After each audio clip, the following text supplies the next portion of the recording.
सरकार की जवाबदेही है जो जरूरतमंद लोग हैं उनको संरक्षण देना। सरकारी संरक्षण किसानों के लिए जरूरी है और यह बात अभी नहीं बहुत पहले से महसूस की जा रही है। इसलिए एमएसपी देने की बात, मंडी, सरकारी मंडी बनाने की बात पहले से चलती रही है।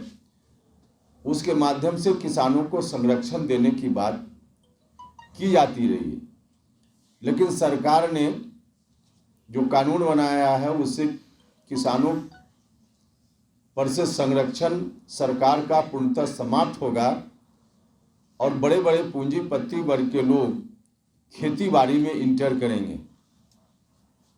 जब बड़े बड़े पूंजीपति वर्ग के लोग कृषि में प्रवेश करेंगे, खेती बाड़ी के काम में प्रवेश करेंगे, तो किसानों का व्यवहारिक स्वामित्व धीरे धीरे समाप्त होगा और फिर किसानों के हाथ में कुछ नहीं बचेगा। कहने के लिए सरकार कहती है कि हम उपलब्ध कराएंगे अलग से मार्केटिंग की सुविधा और किसान बेच पाएंगे जहां उनकी मर्जी होगी।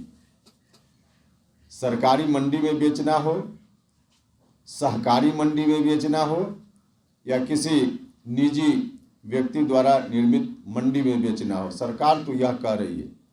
लेकिन सच यह है कि जब बड़े बड़े पूंजीपति वर्ग के लोग इस धंधा में, व्यवसाय में आ जाएंगे तो सरकारी मंडी धीरे धीरे बंद हो जाएगी। इसका परिणाम किसानों के ऊपर तो भयंकर रूप से आएगा ही। जो पीडीएस सिस्टम हमारे यहाँ चल रहा है, देर सवेर वह भी बंद होगा अगर यह कानून चलता रह गया, क्योंकि सरकारी खरीदगी समाप्त होगी, एफसीआई की भूमिका समाप्त होगी और पूंजीपति वर्ग के लोग ही इस धंधा में रहेंगे।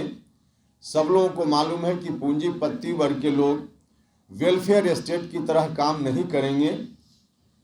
सरकार वेलफेयर स्टेट है हमारे यहाँ, तो सरकार उस रूप में काम करती है। जब पूंजीपति वर्ग के लोगों का एकाधिकार होगा तो सरकारी सिस्टम खत्म और सारा का सारा धंधा कृषि से संबंधित उनके हाथों में चला जाएगा। सरकार का संरक्षण नहीं रहेगा।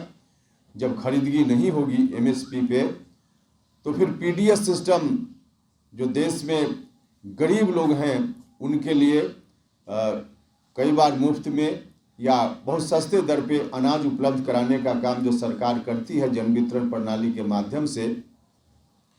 अभी कोरोना का संकट आया था, उस वक्त भी सरकार के पास भंडार था तो सरकार ने कोशिश करके लोगों तक पहुंचाने का काम किया। तो इस तरह से जो पीडीएस सिस्टम के माध्यम से आम लोगों को, गरीब लोगों को जो सुविधा उपलब्ध है उससे भी लोग वंचित होंगे देर सवेर।